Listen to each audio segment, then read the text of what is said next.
वकील बनने के ख्वाहिशमंद तुलबा ने पहले दिन क्लास में प्रोफेसर से सवाल किया, वकालत की तारीफ क्या है?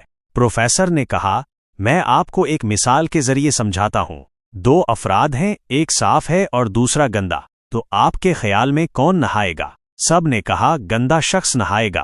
प्रोफेसर ने कहा, गलत, साफ शख्स नहाएगा, क्योंकि नहाने की आदत उसी को है। फिर प्रोफेसर ने पूछा, अब बताएं कौन नहाएगा? एक तालिबे इल्म ने कहा, सर, साफ शख्स नहाएगा। प्रोफेसर ने कहा, गलत, गंदा शख्स नहाएगा, क्योंकि उसे नहाने की जरूरत है।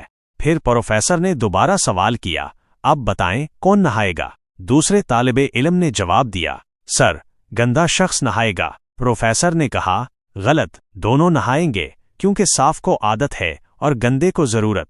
फिर प्रोफेसर ने फिर पूछा, अब बताएं कौन नहाएगा? एक और तालिबे इल्म ने कहा, सर, दोनों नहाएंगे, क्योंकि साफ को आदत है और गंदे को जरूरत। प्रोफेसर ने कहा, गलत, दोनों नहीं नहाएंगे, क्योंकि साफ को जरूरत नहीं और गंदे को आदत नहीं।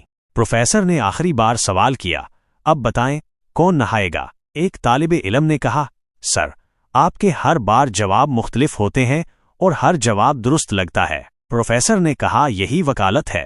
अहम ये नहीं कि हकीकत क्या है, बल्कि अहम ये है कि आप अपनी बात को सही साबित करने के लिए कितने मजबूत दलाइल दे सकते हैं।